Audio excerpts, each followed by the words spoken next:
Hello everybody and welcome to today's video. Today we're going to do a 2024 election prediction between Ron DeSantis versus Amy Klobuchar. Ron DeSantis is the governor of Florida and Amy Klobuchar is the senator from Minnesota.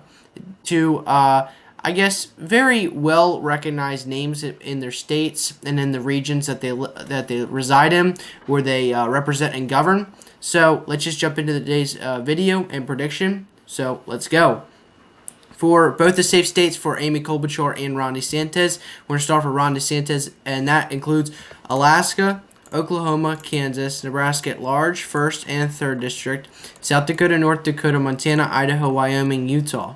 Also, Missouri, Arkansas, Louisiana, Mississippi, Alabama, South Carolina, Tennessee, Kentucky, West Virginia, and Indiana. And Amy Klobuchar's safe states include Washington, Oregon, California, Hawaii, the District of Columbia, Maryland, Maryland, Delaware, New Jersey, Connecticut, Rhode Island, Massachusetts, Vermont, New York, Maine's 1st Congressional District, Illinois, and Colorado.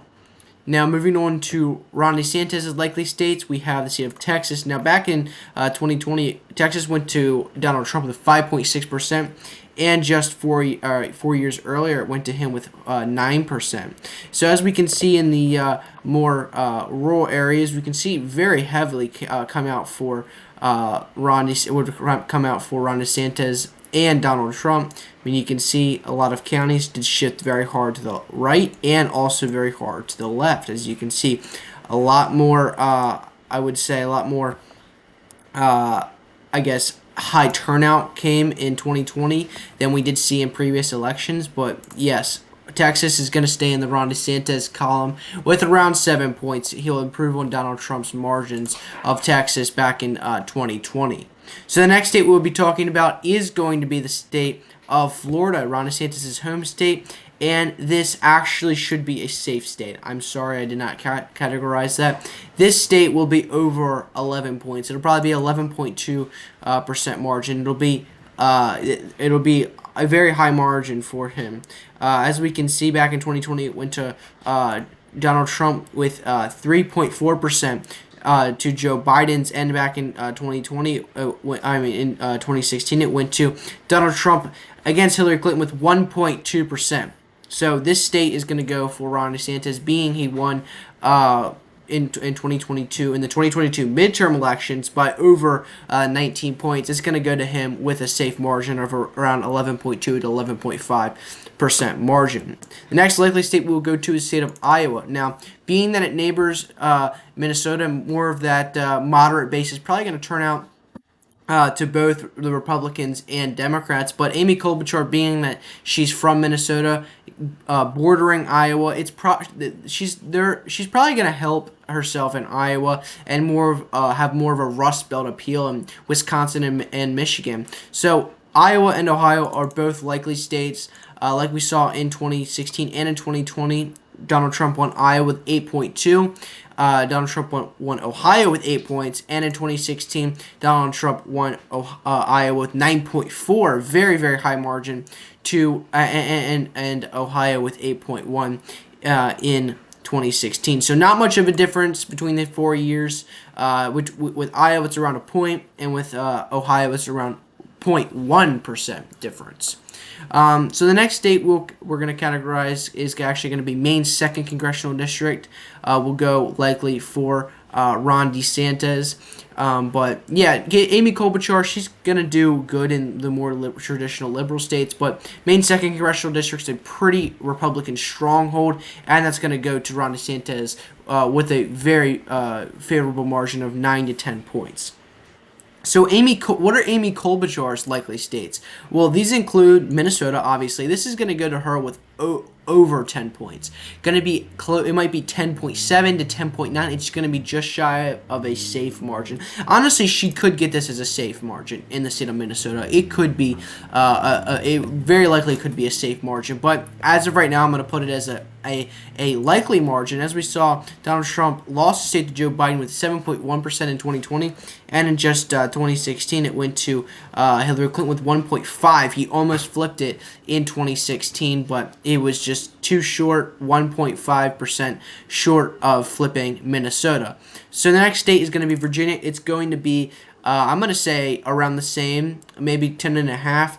10.3 to 10.5, but it's going to be very close in the same margin. It's going to go to her with around that, as we saw in 2016. Donald Trump lost it to Hillary Clinton with 5.3%, and in 2020 lost it to Joe Biden with 10.1%. So a very big, significant shift to the left, but it's going to continue to be around that same margin as we saw in 2020.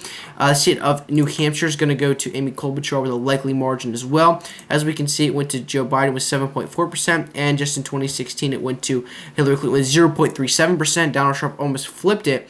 But in 2020, it shifted very hard to the left. As we can see, only 2 counties went to Donald Trump in that. And in 2016, you can see all these other counties that did go to Donald Trump. So, yes, the state of New Hampshire is going to go to Amy Klobuchar with a likely margin. And the neighboring state, Maine at large, is going to go to Amy Klobuchar as well with a very decent margin. Probably going to be 8 to 9 points, but nonetheless, Amy Klobuchar wins Maine at large. Also, the state of New Mexico is going to go likely for Amy Klobuchar. She's going to have some appeal down south in more traditional Democrat states like New Mexico and Colorado. And New Mexico is going to go to Amy Klobuchar. Around going to be 9 to 10 points like we saw in 2020. It's definitely going to go to Amy Klobuchar. The next states are going to go Ron DeSantis' lean states. These include the states of Georgia, North Carolina, Nevada, and I believe that is all. That's all the lean states for him. As we see in Georgia, we'll start with Georgia. It went to Joe Biden with 0.24% in 2020. Being that it borders Florida and the high turnout in Florida, it's going to go to him with around 1.5 to 2 points. And the same thing in North Carolina. It went to Donald Trump with 1.3. It's going to go to him with 3.7 to 4.5 points in North Carolina. Also in Nevada, a very conservative state as of today, 2022, 2021. It's very shifted hard to the right, and it's going to go to him with probably around a 2-point margin against Amy Klobuchar. It went to Joe Biden with 2.4, and we can see that in the reverse for Ron DeSantis, 2.5 points, 2 to 2.5 points. Now moving on to Amy Klobuchar's lean states, this includes the state of this is Maine's 2nd congressional district. Will go to Amy Klobuchar with a lean margin, 2.2% to 2.4%. I project that it goes to her with around that. As we saw in 2020, it went to Joe Biden with actually 6.6%. In 2016, Donald Trump won with 2.2%, and we can see those margins go for Amy Klobuchar in the state. Now moving on, we can go to Michigan. The state of Michigan will go to Amy Klobuchar with a lean margin, 2.8 to 3% for Amy Klobuchar. This state is shifted hard to the hard to the left, excuse me. But as we see that Amy Klobuchar does have a good bit of Rust Belt appeal, I think that she could win the state of Michigan. Now moving on, we're going to go to Ron DeSantis' tilt states, and this includes the state of Arizona. I project that this state will go to Ron DeSantis with around 0.3 to 0.5%. In 2020, it went to Joe Biden with 0.31%. And in 2016, it went to Donald Trump with 3.5%. So this state's getting more competitive as the years go on, and I do think that Ron DeSantis will have a better appeal in Arizona. But for Amy Klobuchar's tilt states, we have the state of Wisconsin. I think that it will go to her with around 0.65% to 0.7%. Because of what we saw the margins of in 2020 and that it borders Minnesota, it honestly could get up to a lean margin if things went good for her. But as of now, I'm going to put it as a tilt margin. And the state of Pennsylvania, the last state, we're going to put its 19 electoral votes to Amy Klobuchar with a tilt margin. I think that she'll have better appeal in Pennsylvania than Ron DeSantis.